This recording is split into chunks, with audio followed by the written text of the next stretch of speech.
जय हिंद दोस्तों। आज 15 मई 2022 शुभ दिन, रविवार के ही दिन ऑनरेबल सिविल जज श्री विशाल भमनोद्रा जी के नेतृत्व में उनकी टीम के साथ धीरा पंचायत के हॉल में लीगल लिटरेसी के आज का टॉपिक दिया गया है वो है पर्यावरण का, एनवायरनमेंट का, साथ में वाटर रिसोर्सेज का। तो जो एनवायरनमेंट डे है वो 5 जून को हर साल मनाया जाता है। इसका बनाने का जो मेन उद्देश्य होता है कि हमने अपने एनवायरनमेंट को कैसे अच्छा रखना है, कैसे शुद्ध रखना है, उसके बारे में बताया गया है। ये जो पर्यावरण दिवस है, ये वर्ल्ड में जो है वो 1972 में इसको स्टार्ट किया गया था। संयुक्त राष्ट्र के जो देश है उन्होंने इस कंसेप्ट को लिया था और वो जो है वो हर साल 5 जून से लेकर 16 जून तक मनाया जाता है। इसको हम इको डे भी बोलते हैं। इसमें जो है लगभग 143 देश हर साल भाग लेते हैं और जो एनवायरनमेंट के लिए जो है वो अच्छा करने की कोशिश करते हैं कि हम जो है आजू बाजू जो हमारा पर्यावरण है उसको हमने कैसे शुद्ध रखना है। उसके लिए भी आपको ये हमारा एक सजेशन होता है कि आप ज़्यादा से ज़्यादा पौधे लगाएं, क्योंकि होता क्या है, कंसेप्ट ये है कि जब भी कहीं किसी की डेथ हो जाती है तो एक पेड़ काटा जाता है, पर उसके पेड़ काट तो आप देते हैं, उसको जला देते हैं, पर उसके बदले आप क्या करते हैं? आज तक किसी ने एक पेड़ नहीं लगाया होना। तो कंसेप्ट ये है कि अगर कहीं एक डेथ होती है, एक पेड़ काटा जाता है, तो उसके एक महिला पुलिस वहां पे आएगी, एक साथ में काउंसलर आएगा जो आपको बताएगा कि इसकी रेमेडी क्या है और आपको उस आशा ज्योति केंद्र में जाकर के आपके जो भी प्रॉब्लम है उसको सॉल्व कर सकते हैं। जैसे मैंने बोला कि 11 तरह की इसमें हमारे को प्रोटेक्शन है।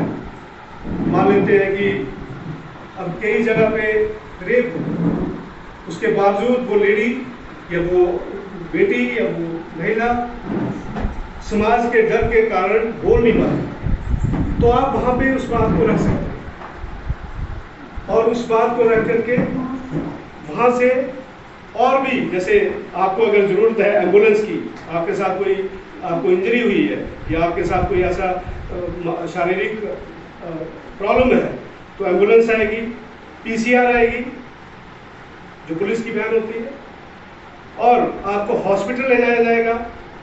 और फिर कई बार ऐसा सर्कमस्टांसेस भी हमने देखा है कि औरत को घर से निकाल दिया जाता है। जब घर से निकाल दिया जाता है तो रहने के लिए कोई जगह नहीं होती। कई बार पेरेंट्स भी उसको अबेंडन कर देते हैं, छोड़ देते हैं। ऐसे सर्कमस्टांसेस भी आते हैं। उस वक्त वहां पे शेल्टर होम का प्रावधान जो है वो भी किया गया है। इसी के साथ एक वन स्टॉप सेंटर वहां पे एक रखा गया कि वहां पे एक ही जगह आपकी सारी प्रॉब्लम जो है वो दूर हो जाएगी, दूर करने की कोशिश की जाएगी, ताकि उस महिला को ये ना लगे कि मैं असुरक्षित हूं। अब उसका मेन लक्ष्य क्या है? जो मैंने बोला कि हमारी जो सोच है, मेंटल सेटअप है, क्योंकि इस समाज में पता नहीं चलेगा कि कैसे कंसेंट्रेट सन की लोग, आपने देखा होगा 2-2, 3-3 साल की बच्चियों के साथ भी कई तरह की घटनाएं होती हैं। तो जो सोच है ये पता नहीं चलेगा आपको कि नॉर्मल आदमी बिहेवियर में ठीक है, लेकिन फिर भी ऐसी घटना कर जाते हैं। अगर जब ये 181 आया है, उसके बाद कम से कम एक डर पैदा होता है, और डर के तहत अब वो जो क्राइम है, मैं नहीं कहता कि खत्म हो जाएगा, लेकिन कमी होने की कोशिश होगी, कम होएगा, और उससे हमारी जो बहनें हैं, हमारी जो बेटियां हैं, वो सुरक्षित महसूस करेंगी। मैंने आपको बताया कि जब बेटी पैदा होती है तो शिकन पैदा कई लोगों की आती है। मैं अपनी बात बताता हूँ। मेरे घर में जब बेटी पैदा हुई तो मेरी जो सास थी उन्होंने बोला कि वो खुश नहीं थे। भाई क्या हुआ? कहती बेटी पैदा हो। तो ऐसा ये सच्चाई है, इसको हमें एक्सेप्ट करना चाहिए। मैंने बोला नहीं, मेरे लिए आपके लिए होगी, लेकिन मेरे लिए सब कुछ है।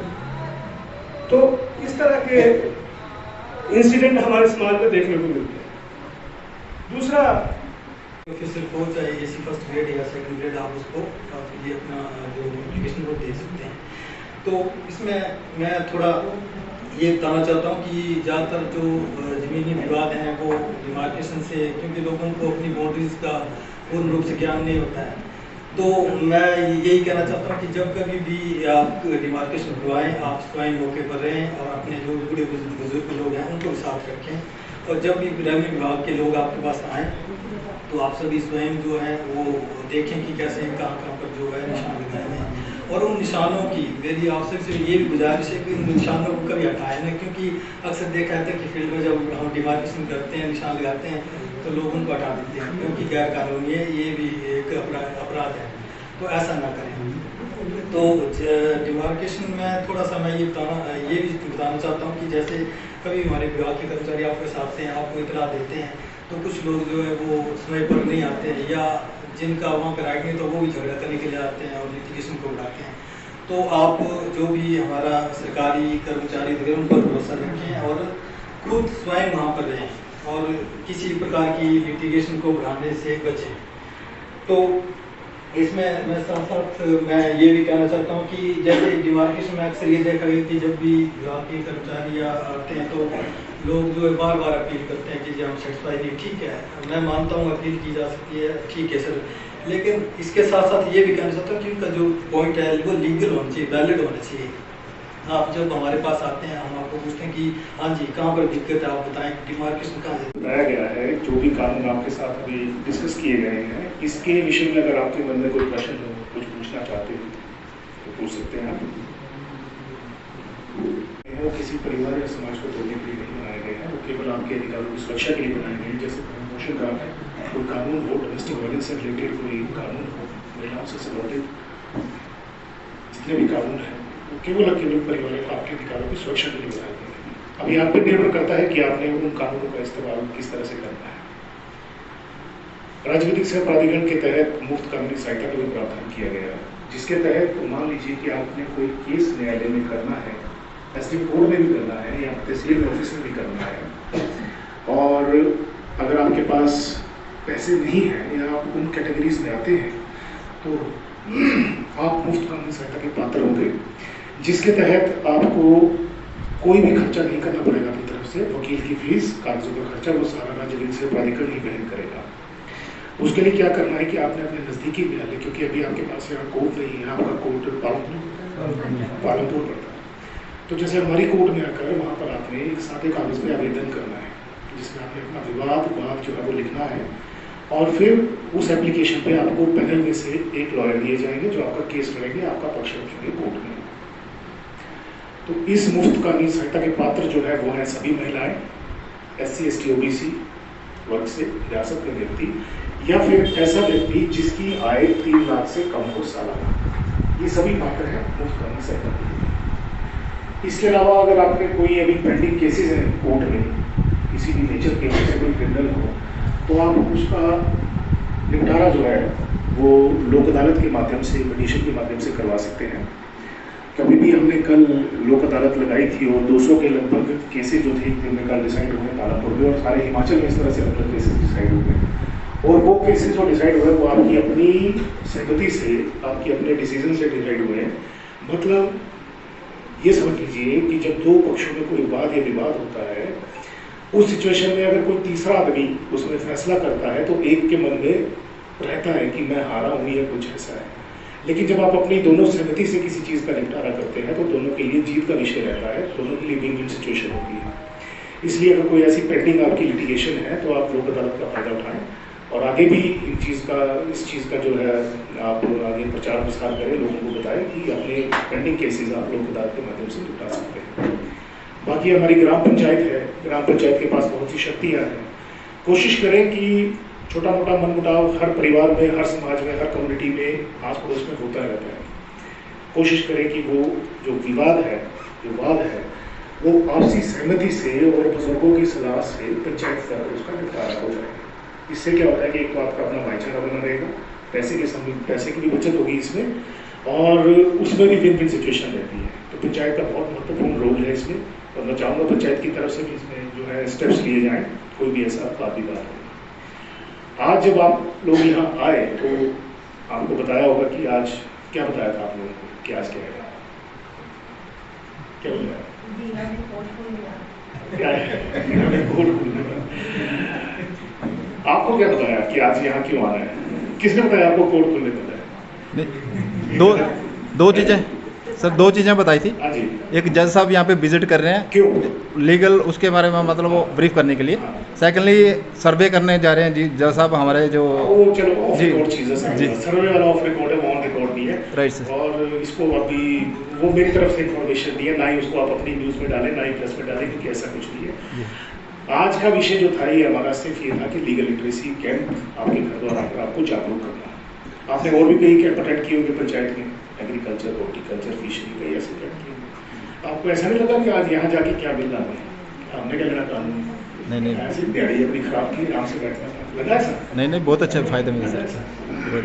चलिए, इसी से संबंधित मैं आपसे एक बात पूछूंगा। आप मुझे ये बताइए कि एक व्यक्ति को अपने पूरे जीवन काल में कानून की आवश्यकता कब पड़ती है? जगह जमीन के लिए। और कब पड़ती है? लड़ाई झगड़े होंगे तब कानून की जरूरत पड़ती है। और इनके साथ कोई ऐड करना चाहेगा कुछ आगे? कब पड़ती है कानून की आवश्यकता इंसान को अपने पूरे जीवन काल में? बेसिक कंसेप्ट ये है कि जैसे हमारे लिए बाकी चीजें जरूरी है, वैसे कानून का ज्ञान होना बहुत जरूरी है। क्योंकि आप ये कह नहीं सकते कि जी मुझे पता नहीं था कि बीड़ी पीना पब्लिक प्लेस में ऑफेंस है, इसलिए मुझे छोड़ा गया। तो कानून की अज्ञानता किसी भी तरह से एक्सक्यूज नहीं है, बहाना नहीं है लायबिलिटी से बचने के लिए। अब सवाल ये उठता है कि हमें कानून की आवश्यकता कब पड़ती है। तो जैसे आपने भी ठीक कहा, यहाँ भी ठीक कहा, लेकिन मैं थोड़ा इससे और डीप जाते हैं हम इससे, और इसको और चीज़ों को समझने के लिए थोड़ा और डीप जाते हैं, ताकि आपको पता चले कि आज का कैंप आपके लिए कितना ज़रूरी था। अभी तो हम सारे जीवित हैं, सांस ले रहे हैं, बैठे हुए हैं, लेकिन जब भ्रूण अपनी माँ की गर्भ में जाता है, और वो भ्रूण कहते हैं उसको, बच्चे को, अभी ये तो बन रहा है, उस दिन से उस भ्रूण को कानूनी अधिकार मिलता है। उस दिन से उसको कानून की आवश्यकता पड़ती है। लिंग की जांच करना, बेटी अगर लिंग पता चल गया तो उसका गर्भपात कराना, ये सारे ऑफेंसेज हैं, और इसलिए कानून बना हुआ है इसके लिए। तो कानून ऐसा नहीं कि हमें सिर्फ अभी चाहिए, अभी बच्चा पैदा नहीं हुआ है, अभी बच्चा माँ की गर्भ में है, भ्रूण है, और अगर उसका लिंग जांच करके उसका गर्भपात कराया जाता है तो वो अपने आप में ऑफेंस है। तो कब जरूरत पड़ी? अभी पैदा ही नहीं हुआ बच्चा, उसको कानून की आवश्यकता पड़ी। वैसे जब बच्चा पैदा होता है 6 से 14 साल तक बेसिक एजुकेशन हैं, वैक्सीनेशन के राइट्स हैं, एजुकेशन का राइट है, नौकरी का राइट है, ये चलता रहता है सारी जिंदगी, और अंत में मृत्यु। अब जब उसकी मृत्यु हो गई तो मृत्यु के होने के बाद भी उसको कानून की आवश्यकता पड़ती है। अगर तो वो बना गया विल, वसीयत कर गया, तब तो ठीक है, वसीयत के अनुसार होगा। लेकिन अगर नहीं वसीयत कोई बनाई है तो जो उस व्यक्ति की जो मृत्यु हुई है, उसकी जो स्टेट है, वो फिर कानून के तहत जो है उनके हिस्सेदारों में बढ़ेगी, तो तब भी कानून की आवश्यकता पड़ती है। तो ये ना सोचे कि आज का आपका दिन वेस्ट हुआ। कानून हमारी ज़िंदगी में उतना ही ज़रूरी है जितनी बाकी चीज़ें ज़रूरी है। हमें इसका ज्ञान होना बहुत ज़रूरी है। छोटी छोटी चीज़ें हैं जो हम कई बार जाने अनजाने में कर जाते हैं, लेकिन इसकी नॉलेज होना बहुत ज़रूरी है, क्योंकि बेसिक स्कूल में पढ़ाया नहीं जाता है ना। अगर पहली क्लास से लगा हो तो सबको जानकारी रहती है, एजुकेशन पॉलिसी का मैटर है ये। बाकी इसके अलावा अगर आपके मन में कोई प्रश्न हो, कुछ पूछना चाहते हो, मैं आपको ज़्यादा देर नहीं रोकूंगा, आपने पहले भी बहुत इंतजार किया है। कुछ पूछना चाहते हैं? चलिए, जो भी आज आप जानकारी लेकर जा रहे हैं यहाँ से, 125 में दोनों पेरेंट्स को भी राइट है। हाँ, जैसे अभी हमारे सीनियर काउंसिल श्री लोकेंद्र सिंह ठाकुर जी ने जो आपको जानकारी दी 125 में और डोमेस्टिक वायलेंस एक्ट में, उसमें थोड़ा सा दो चीज़ें ऐड कर देता हूँ। जो डोमेस्टिक वायलेंस एक्ट है, घरेलू हिंसा अधिनियम, उसके तहत जो प्रोसीजर आपको पता होना चाहिए। बाकी तो क्या होगा, कैसे होगा, कोड लिखेगा। जब भी किसी महिला के साथ कोई ऐसा डोमेस्टिक वायलेंस होता है तो उस सिचुएशन में आपके जो नज़दीकी आंगनबाड़ी के कार्यकर्ता सुपरवाइजर है, जैसे आपके यहाँ सुपरवाइजर जो बैठते हैं CDPO डिपार्टमेंट के तहत, वो प्रोटेक्शन ऑफिसर डेजिग्नेट किए गए हैं।